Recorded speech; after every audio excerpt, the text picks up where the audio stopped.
God has always been building a home where heaven's life can heal a dying earth. For where God lives, death is reversed. And whether God's home was the Garden of Eden, the wilderness tabernacle, or the permanent temple on Jerusalem's peak, God has always used earthly leaders in his home to build, tend, and keep. Whether it was Adam, Moses, David, or a priest, God bestowed on them the authority to oversee his home like a king is bestowed with a signet ring. But all of Israel's leaders, from Adam to their final king, chose to live away from God's home, neglecting heaven's life for a dying earth. So, God would move his people to the home they chose, and heaven's life in their land would be reversed. God shook his homeland. He toppled the temple of his dwelling. He exiled Israel and her leaders and removed the signet ring from the finger of their king. But in Israel's exile, God freed his leaders to rebuild God's home in their land so its death could be reversed. Among these leaders was Zerubbabel, the descendant of King David. The rightful heir to Israel's signet ring came to the place where God's temple lay dead.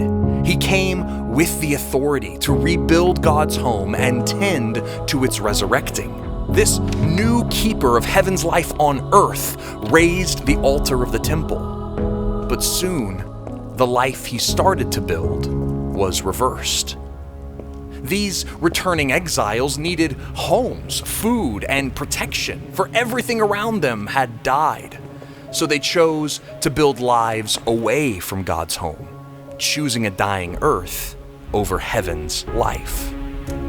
Israel and her leaders replanted farmland and vineyards. Their markets they reassembled. They rebuilt their own homes, but did not tend to God's in the temple. Soon, drought decimated their crops. Their yields of oil and wine were unfruitful. Their livestock were not multiplying. The labor of their hands was futile. This is why God sent Haggai, so that he might reveal Israel's death and lead them to rebuild their source of life. Haggai spoke to Israel and her leaders, asking them to give careful thought to their plight, asking them to consider why they planted much, but their harvest was light, and why, though they ate, their stomachs were empty at night.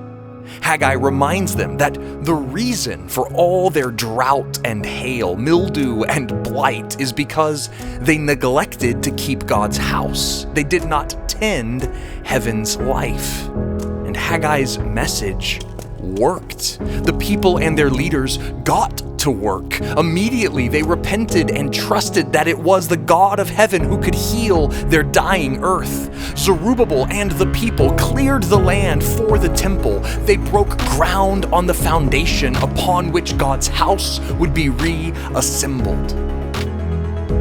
Yet, they had nothing with which to build. No fabric or timber, no gold or silver. How could they bring life to a temple that was dead? How could they raise this home where God could be? How could Zerubbabel tend and keep if he didn't have the resources to build God's house like a king? But Haggai tells them not to fear or wonder how they would succeed, for they had chosen to tend to heaven's life, so God would reverse their death and provide everything they need. Haggai told them God will shake the nations. He will despoil them of the resources for this building. Even more, he will bring back to Israel God's chosen king. The leader who will bring heaven to earth would once again wear God's signet ring. God has always been building a home where heaven's life can heal a dying earth. For where God lives, death is reversed.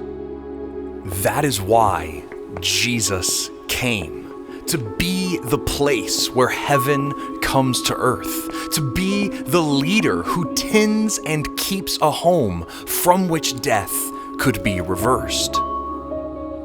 When Jesus entered the rebuilt temple, like Haggai, he revealed to them their plight. Jesus showed that though the temple was planted in the land, its harvest had been light. Though it looked alive on the surface, within it was as dead as night. This home was supposed to bring life, but heaven was no longer inside. Earth's temple was not where God would reside. Instead, Jesus was God's presence in the land. He would be the place where all the earth finds life. But unlike the leaders in Haggai, Israel's new leaders did not listen to these warnings. Instead, they failed to tend and keep God's home, like all of Israel's kings. Though Jesus was the rightful heir of Israel's throne, they refused to put on their king's finger his royal signet ring. So like the temple in Israel, Jesus' body was shaken and toppled. Like Israel from the land, Jesus' life was sent into the death of exile. But God has always been building a home where heaven's life can heal a dying earth. And in the resurrection of Jesus, death was finally reversed. Jesus is the rightful king who is God's home. Jesus is heaven's life come to earth. And now Jesus tends and keeps us his temple, for he is the leader who builds his church. Hey everyone, thank you so much for watching our video introducing the book of Haggai. My name is David Bowden with Spoken Gospel. We are a nonprofit ministry dedicated to speaking the gospel out of every single corner of scripture, and we do so through free resources like the video you just watched. And if you like this video and want to see us make more resources like this, we invite you to support us in our mission, because we are completely donor supported because of the generosity of people like you, and we give everything away for free. So head over to spokengospel.com to join us in our mission, become a supporter, make more free resources for people like you all over the world. Thank you for watching, and we'll see you in the next video.